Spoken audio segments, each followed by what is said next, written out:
Welcome to another episode of Final Cut Pro Help Live. I'm excited to be back with all of you today. If you do have any questions, don't hesitate to put them in the comments on any of the videos, or if you're watching the live stream right now, you can put it there as well. I just saw a comment come through on one of my videos talking about the range selection tool, which if you don't know, you just press the letter R to activate the range selection tool. Then click and drag across part of a range there to select that range. If you hit the delete key, it deletes what's in that range. But the question was, what if you wanted to delete everything outside of that range and keep just what's in the selection there? Well, you can do that as well. Just hold Option and press I believe it's the / there, the key that's above the return key on the right side of your keyboard or just below the delete key. So Option and / there. And that'll delete that section there. So that was the first question that I got there. The other part of this video, unless you have questions, you can always pop them in the chat there. We'll answer those as well. But the primary topic I want to talk about today kind of involves two folds of things. And that's first talking about transforming text, and the other part of it talking about drawing masks and creating masks, kind of like we have on here. I was going back through some of the old comments on the YouTube page here. I know there's a bunch of them, and trying to catch up on all those that have been missed over the years. And one of those comments was just asking if I wanted to take text and make it start in the background, kind of in the back of your content, your footage, and make it appear as if it's floating towards the front, and kind of how you would do that transform and make that happen. So that's what we're going to talk about today in the stream here, and I'm going to kind of show two different forms of this and how you can do that. But the first thing I wanted to talk about is transforming. And you can transform and change text by moving it. So if you notice here, I have some text that just says Chicago on their skyline. If we hit the spacebar to play this, you can see that text just rises out from behind the buildings, and we see it up on the top there. This text is slightly rotated. It is some 3D text. It's been positioned on the screen.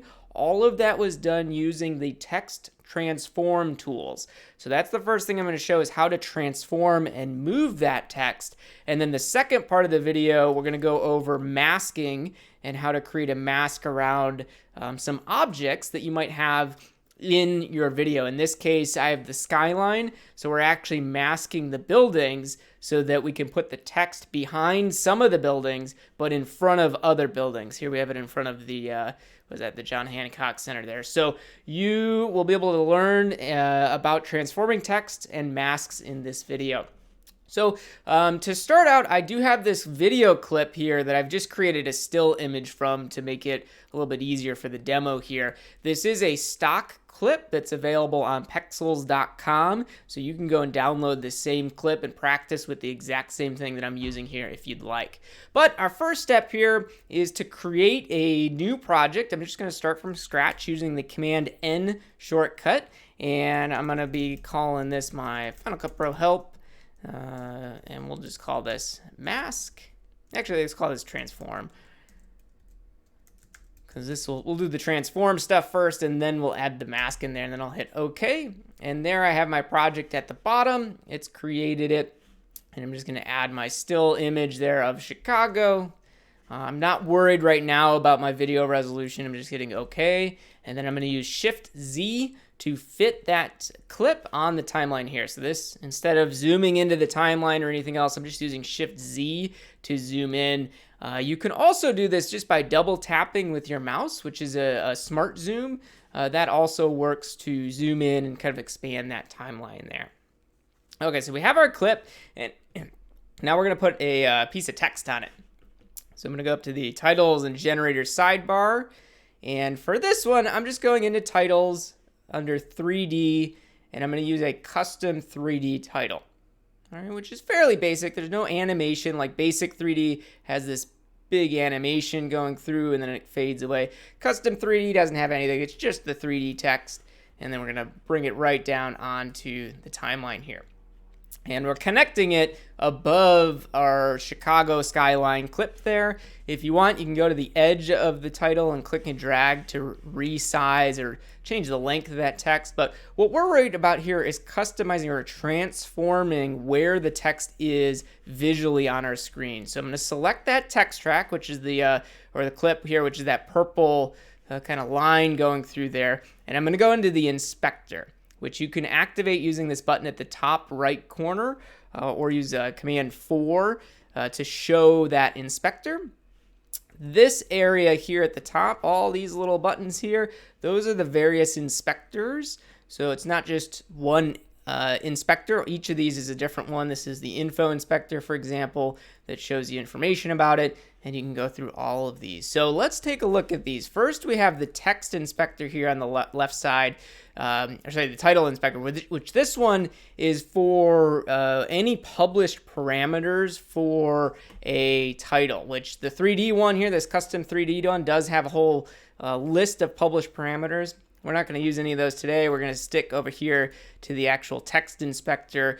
This is something you should see on most pieces of text that you have in your various titles there that come built into Final Cut. So let's quickly go through some of these things. You can see the font is on here, the size of the font. You can go through and change each of these as you'd like. The text is right here, so you can also type it in up here. So in this case, we're just going to put Chicago on the text there, and we'll transform it from there. Everything else looks pretty good, pretty standard text options, and it's pretty extensive as well. So go through those and play with those. But we do have down here our position, our rotation, and our scale. So that's what we actually want to mess with when we're talking about repositioning this text. You can do it visually here in the viewer, and as you move it around, since we are using the text inspector, we're actually changing the position of the text. And if you remember in past videos, this is different from changing the position under the video inspector here, the movie inspector. It's different from this position. This, we're actually dealing with the text and the letters and repositioning it. And because this is 3D text, you can see I do also have a Z option for both position, rotation, and scale. So you can also change the text in Z space, which we'll come back to. We'll swing back around to it. So in this case, if I want to make it look like the text is kind of running along Lakeshore Drive there, I can rotate and use the position tools here in the viewer to reposition the text, or I could go into the inspector here and change the numbers as well. So whichever is easier for you. Sometimes visually doing it in the viewer is easier. Other times when you're trying to make really, really fine changes, very minute changes, might be easier to go in here. And so, for example, this rotation, if I'm trying to get very, very just pixel accurate, you can actually double click on the numbers here and type in it. So if I wanted 16.8 as my Y rotation, I could type that in, hit return, and it'll adjust it that very, very fine scale there. So you have all the options there for customizing and transforming the position of the text itself. So use that and get used to how that works in the inspector here. So once I have the position of the text and kind of transforming that where I want, you're all set, you're good to go. Now, the person that reached out to me did ask, how can I make it look like this text is kind of in the background and fading towards the front of the screen? Well, that's kind of like changing the Z position.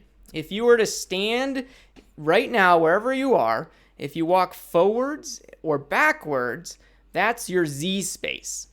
Okay, so you're going either back or forward, and that's Z space, which in this little kind of heads up display here, these little icons that are showing on screen, this blue icon, that's our Z space. So I can move it closer to us or further away.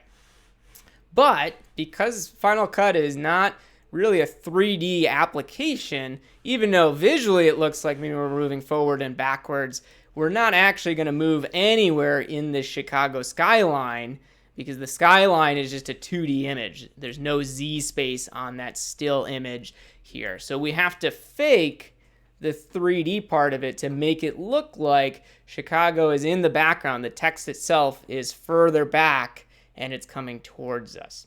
So that's the second half of this video here. We've covered how to transform text, just the position in our frame, but now we want to animate it to make it appear that it's either coming towards us, or we'll do one lifting up and above to make it look like it's kind of intertwined in these buildings here. So how do you do that? Well, step one was to create the text, which we have the text on there. Text looks pretty good. Step two, we need to create a mask, and we're going to use the draw mask tool to make that happen. We need to create a mask and mask out the buildings that we want to be in the front and also that we want it to be in the background. So how do you do this draw mask part? Well, this is fun. So first, we have our background down here, which is going to be the whole clip without anything happening. The text is right now sitting on top of it. And what we need is for the text to be covered up by some of these buildings, but not in other ones. So what I'm going to do is hold Option and drag this bottom clip up above the title clip. Okay? And then I let go, and now we have a copy of it. By holding Option and dragging that clip up, it makes a copy of it. With the second clip, the one that's on top, selected, I'm going to go into the Effects browser on the right side here and go to our Masks category. So in your left column here, go down to Masks and look for Draw Mask. And you can either drag this onto your clip or double click it and it applies it to the selected clip. With Draw Mask selected, in your viewer, in the lower left corner of the viewer, it's going to say click to add a control point. And these control points is essentially drawing a mask or a line around what you want to keep. Okay? So I'm going to start over in the lower right corner here in the lake. I'll click, and notice we get a point added there. I'm going to go all the way down here and click again. And notice this line, so we're starting to create our mask. And we're going to go around what we want to mask or keep. So in this case, I'm not worried about this building that's on the left side of here or any of these little ones on the right side. I'm just worried about what's in the middle here. So I'm going to go up and click on and start clicking through each of our buildings here. And I'm not being very picky about this first version of the mask. We can always go and refine the mask later on. We can add more points, which I find is easier compared to removing points. But I'm just clicking multiple times. There's a little opening back there, so I'll click and drag around for each of these ones, just clicking to add points. And this is something that does take time to get used to know where you should be adding a point or maybe where it would be okay to leave out a point. It takes time to get used to that. But once you've created your whole mask there, click on your first point to close that mask. And now we have a completed outline here around what we wanted to mask. So I like how that looks. And if we go down into our timeline here, if I select that first clip and hit the letter V, as in Victor, that disables that clip. And I can see what it looks like with it enabled. You can see it's covering up the Chicago text. If I disable it, we can then see the text itself. So I want to make it look like the text is kind of raising up from behind those buildings and then it shows up towards the top. So let's animate the text. We're going to use a transform to do that. I'm going to go and select my text clip here. I'm going to make sure this thing, the playhead, is at the beginning of the text. And I'm going to go into my video inspector here, this movie inspector, and add a keyframe, which is this little diamond button here, to the position. Added that keyframe. I'm going to go down towards the end of the clip, maybe about 2 seconds in, and now I'm going to transform the clip by raising it up to where I want it to end. So maybe I want it to show up and be up in the sky here, so we'll put it right about there. Notice on the right side over here, we have that gold diamond showing up. That's our keyframe. By adding the first keyframe, when we add the next one, it automatically added one for us at that position.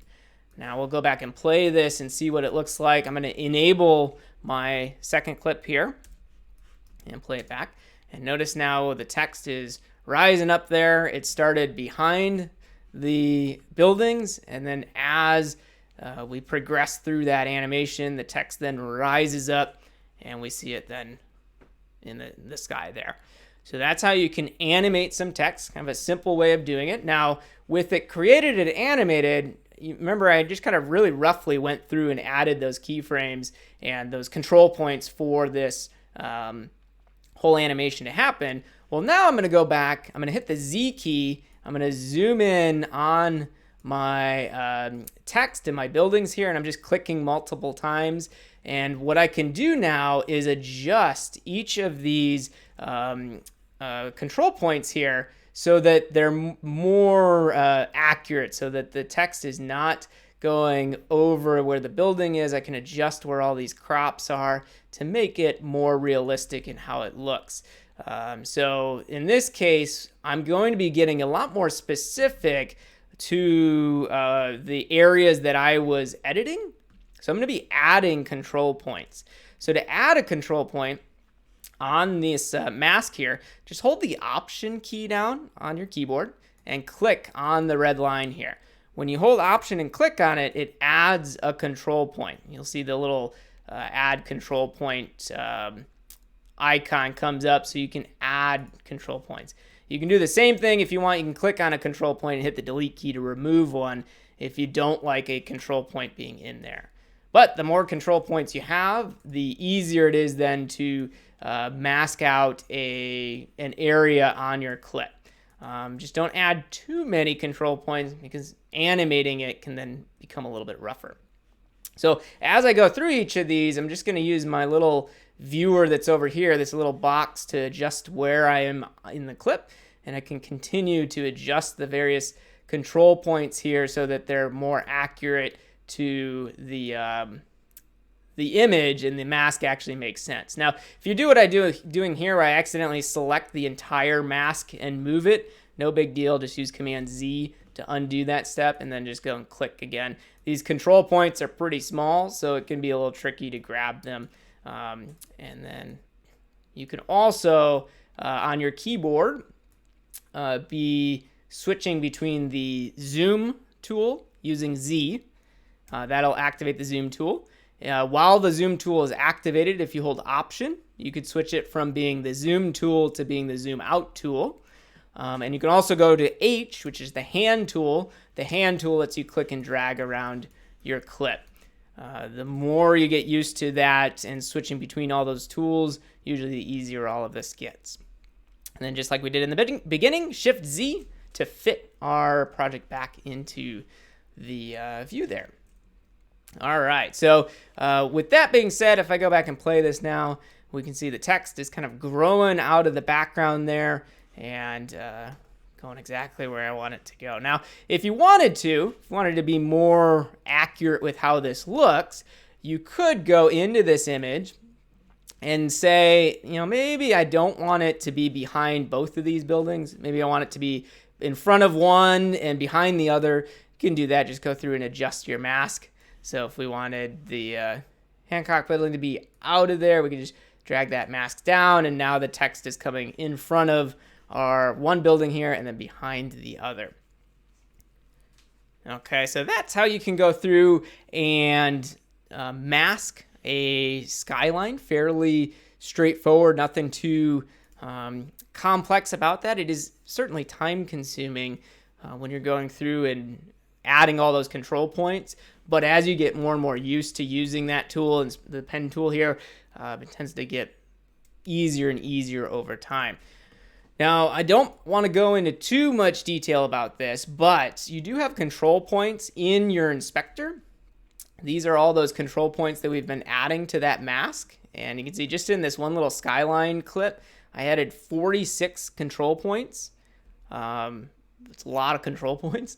There is a button to the right of the control points here to add a keyframe to those control points. So as your skyline changes or whatever object you have, if you're working with an actual video, you can hit the add keyframe button and you can move your control points to follow the object as it goes through there. All right, I see a question in the chat. How to get the text there? I showed that right at the beginning, but just in our titles generator sidebar, grabbed the 3D text and brought that onto my timeline. Now I'm going to show another project. Let's go and do another version of this, because what if we want to do something slightly different where it looks like the text is starting in the background, starting further back towards us and then coming towards the front. So that's going to be what this project is. And let me go ahead and play this one back for you, and you'll get an idea of what we're going to create in this next lesson. So you see the text is going to start in the background, and then it's slowly coming towards us in what would be Z space if this was a 3D application, and then it ends at the foreground here in front of us. So if you look at things like the C on the left side, so that first C in Chicago, it's starting way behind all these buildings, and then it slowly fades towards the front. Even those buildings on the left at the end there, it's as if it's behind them. So how would you create this type of effect? If you have a 3D application, something like Motion, which actually gives you 3D space, it's a little bit easier to get a scene like this set up. However, Final Cut has those tools built in. And again, we're going to be transforming the text and drawing a mask. So the exact same thing. So let's go ahead and create a new project, and we're going to make this happen. So on the keyboard, Command N to create a new project. Make sure you name your projects because that's one of my pet peeves is when you have everything as untitled, it's hard to keep things organized. And we'll call it 3D text. And now with the project created, I'm going to go and grab my skyline picture. Again, if you have a moving clip, you can do it too. I'm just going to use the still image and drag that onto my timeline. Hit Shift Z to fit that in there. And then this is answering that question there in the comments. How did I get the text on there? I'm going up here to the top left to the titles and generator sidebar. And under titles, 3D, I'm grabbing the custom 3D title here. So not basic 3D or anything else, because these all have some kind of transform or animation to it. I'm just grabbing this custom 3D because this one allows us to have a lot of control of the text. And I'm going to drag that onto my video. So now looking at the timeline, I have a video clip and then a purple title clip there. Pretty straightforward. This is very basic clips. It's not anything complex here. We're just manipulating these clips to make it look a lot more complex than it is right now. So with this clip added, it says custom 3D. I'm going to just double click on the text here, and I can go in and edit this. And in the first demo, I edited it in the inspector, but you can also do it right here on the timeline. And we're just going to type in Chicago here. And with the Chicago text added, I'm pretty happy with how that looks. I do want it to kind of start a little bit smaller and then slowly grow as if it's coming towards me, right? I can't actually change where the video clip and the text is in Z space, but I can kind of trick it and make it look that way. So I have my title selected, this purple track. I've moved the playhead to the beginning of the clip, and then I'm going to go up here into my video inspector here, this little film strip icon. And what I'm going to do is scale this down, and essentially what I'm going to do is start at maybe like 30%, and then I'm going to have it grow over the first couple seconds to be a larger title. We'll end at like 140, we'll say. So I'll just double click this number, type in 30, hit return. That's where I'm going to start. I'm going to hit the add keyframe button on the right side. You can see it puts a keyframe both for X and Y, which is fine. And then on my timeline, I'm going to move the playhead towards the end of the title.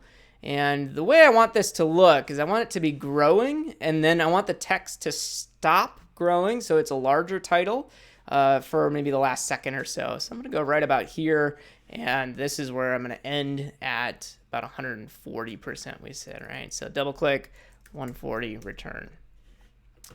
Now let's play this back, see what it looks like.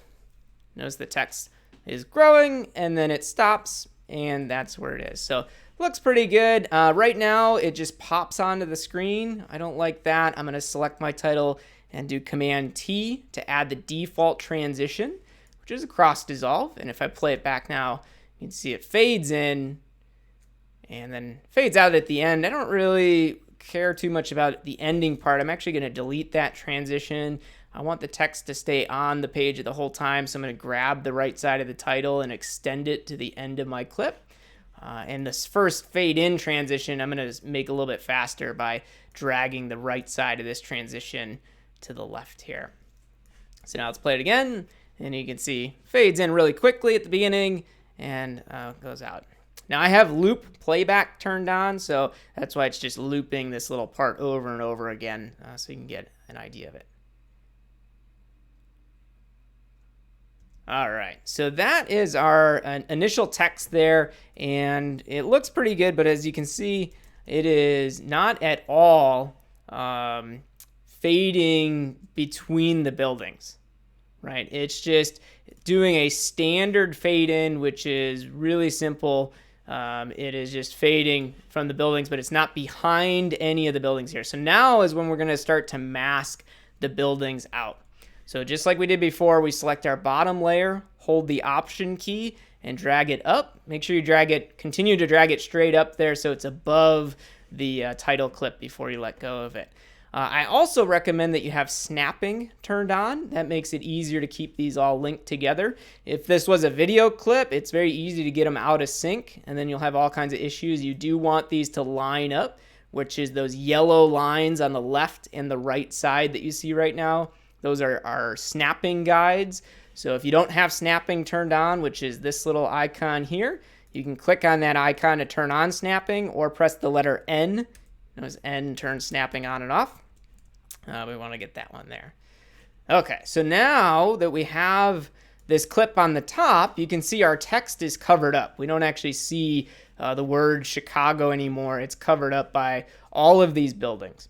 So what I'm going to do is get my draw mask effect and drag it onto this top clip and drop it. And just like I did a couple of minutes ago, we're going to add a mask around these buildings. So I like to start in the water with this clip, click, click, and then I'm going up and masking around the buildings that I feel that we should.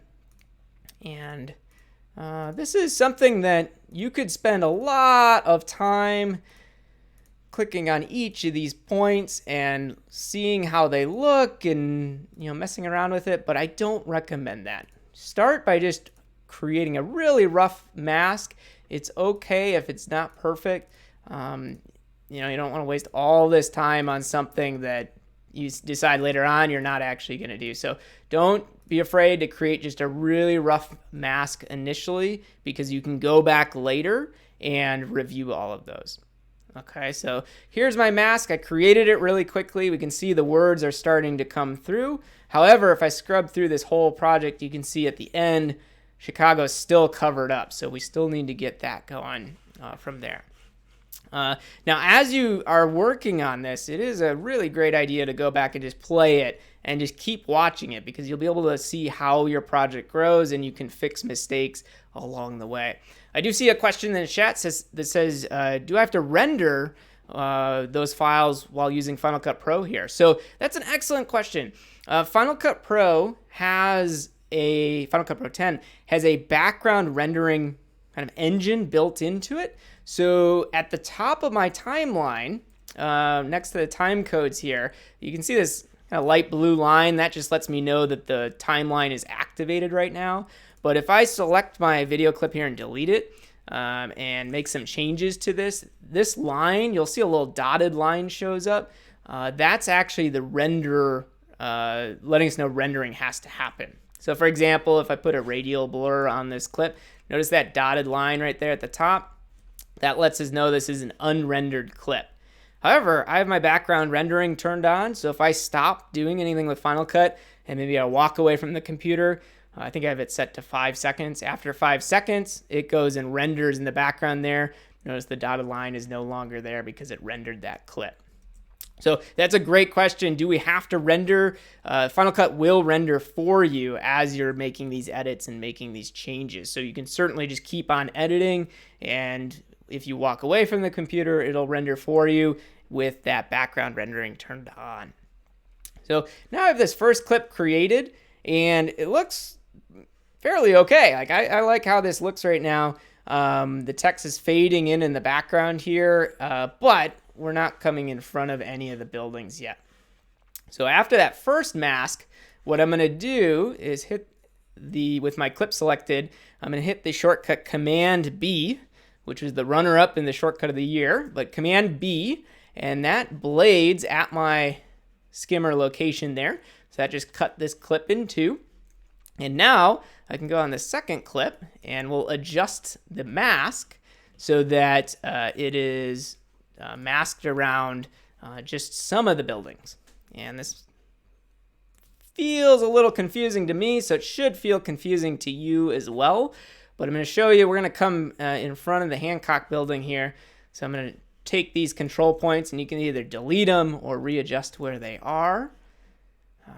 But we're just keeping a mask around some of the buildings here because we're going to have it come in front of these buildings, and then we'll have it come in front of some of the other ones. And don't hesitate to use your zoom tools and some of your other tools to continue to adjust your view here to make it easier to customize this mask.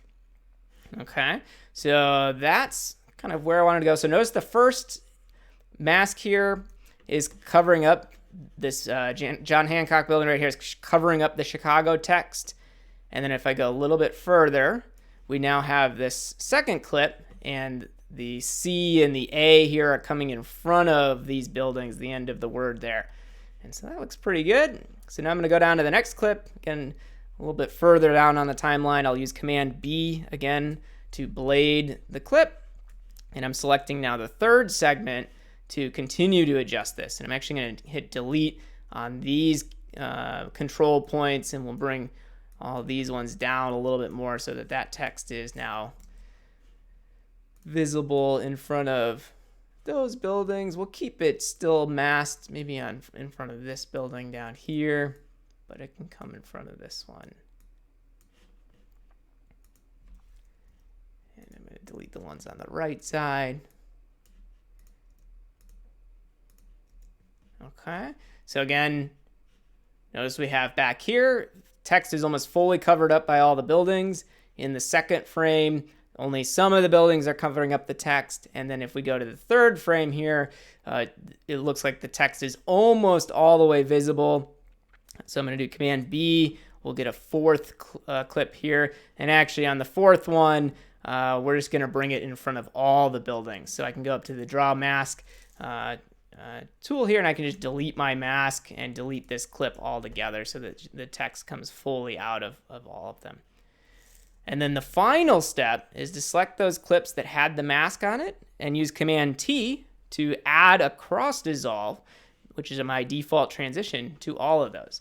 That way it is dissolving between each of those clips there, and it'll look hopefully it'll look a little bit more rendered and unique as far as how it comes through. The cross dissolve should make it look like it's fading in. So if I play this, we can see it kind of fading between each of those. Now those ones, these transitions might be a little bit long. So you can click on these transitions to select them and adjust the duration of the transitions. so they're not as long. And that fade, by the fade duration being a little bit faster, it might make it look a little cleaner as the text is coming onto the page. So again, we can play it here. Let me do Shift Z to fit it onto the screen. I'm going to do Shift Control R. Shift Control R is the render all, and so that way you can force the rendering to start right now if you don't want to wait for your background rendering to start. And now if we hit the spacebar to play it, you can see this first dissolve looks a little weird. It's almost like it starts coming on. I can just delete that transition to get that out of there. If my mouse will let me select it. I was having this issue too. I think my screen sharing software has had an issue with Final Cut coming in, but that's fine. We'll just skip that part. So now you can see how the text then is fading in between each building to come forward and make it look like it's coming out towards the front of our project there. And if I go back to the other video that I had of this was another version I did earlier. We can see that same type of thing, a little bit slower animation, but coming through each of those segments. Each one of these has a different mask that's been added to it so that it comes all the way to the front. Okay, so that is the kind of the way that you go about that. Let me take a look at the questions that are coming up in the comments. If you do have some, go ahead and pop them in there. One of them says, am I going to be doing travel videos? I'm here just to educate you guys on Final Cut. So no travel videos coming from me. Do I have the render files? We talked about that. The rendering does happen in the background. If you do Command comma brings up your preferences. Under the playback preferences, this is where you'll find the background rendering option. So playback rendering, and then I strongly recommend using background rendering almost always. There are reasons you do want to turn it off in some cases, but for me, I usually like to keep that turned on. And I usually set it to 5 seconds. I've seen, I think the default for whatever reason on some apps and some installs of this have this set to less than a second, and I find some issues with that. So I recommend keeping this at 3 or 5 seconds. That way, for me at least, when I step away from the computer, if I forgot to render, it's going and doing that for me. You can certainly go up to the file menu at any point, and there's an option in here to delete generated event files or generated library files depending on what's selected. And you can go in and say delete render files and either delete all render files or delete unused only. I usually go up here every once in a while and say delete all, and it goes through and deletes all of those render files that have been created. Notice this project is now unrendered, and I'll let background rendering take care of that and render it for me. So some people say don't have background rendering on because it takes up a lot of space on your storage devices, and that can be true, but I find rendered files allow me to view what the video is going to look like, allows me as an editor to make better decisions, and when I go to export, it's usually a little bit faster because it's already been rendered. So I'm a big fan of keeping that turned on in most cases. Cool. I see a comment in there. How do I turn it on? I think the background rendering, maybe that was what you're talking about there. That should be, like I showed you in preferences, that turns it on there. Next one I see, do you have a list of all of the shortcuts? I do not, but you already have a list of those, and that's in Final Cut Pro here. You can go up to the Final Cut Pro menu, go down to Commands, and then hit Customize. We're using the default shortcuts here, but go to Customize. This shows you a keyboard viewer and shows you not only all of the keyboard commands that are assigned, but it also shows you here a list of all of the commands that are available to be assigned to a keyboard shortcut. Okay, so if you want to know what a shortcut is, this command editor, I have a video on the channel about it. It's a great place to go. It'll show you all of the commands that are available. You can physically click on one of these keys here to see what the shortcuts are assigned to that key. So if, for example here, we were talking about the range selection tool at the beginning of this, I could click on this key here on the right side, and then I see in the lower right corner a list of the commands assigned to the various modifier keys. So this is letting me know if I just hit that button alone, it's going to select the left and right edit edges. If I do shift and that key, it does the selection of the audio edges, or trim to selection was the one we talked about earlier. It shows them all there. The color codes are based on these groups on the left side. So that's where those colors come from if you're curious. And if you don't know, if you're not following my account on Instagram, you'll want to go and do that as well. I have and post daily posts on there for shortcuts. So you can do it if you have an account. Just go and follow at Final Cut Pro Help. If you don't have an account, totally fine too. You can just go to Instagram.com/Final Cut Pro Help, and you'll see the page here. And yeah, these are the various posts that we have on there. I have some of the top shortcuts, including what we just wrapped up with the shortcut of the year. And then below it, you'll see all the various posts on here. So I try to get every shortcut up there and posted because it's a great way to learn. If you don't know what Final Cut can do, seeing all these shortcuts tends to be a great way to get you started and get you into it. So make sure to take advantage of that resource as well. So let's see. I think that was all of the questions that I've seen come through so far, which it does look like it. So just to summarize what we talked about in this video here, first was with the range selection tool, you can select a range and do Command and then the / key to delete what's around a clip as opposed to deleting the selection itself. And then we talked about in 2 different videos how to create and transform text, whether we did it this way where the text is rising up, that 3D text. We looked at rotating and positioning it. And then we also talked about creating multiple layers with masks on an image, and you can do this with video as well, to make it appear as if text is starting in a background way far away and coming closer to you. All we're doing is scaling it up, and then we masked out a couple of those buildings to make the text appear as if it's coming closer and closer. So great questions. I strongly recommend that you hit the subscribe button to see additional content. I've been porting over a course from last year onto YouTube, and that's what all the recent videos are that are going up. It's a full course starting you from not even knowing much about a Mac to editing video with Final Cut Pro 10.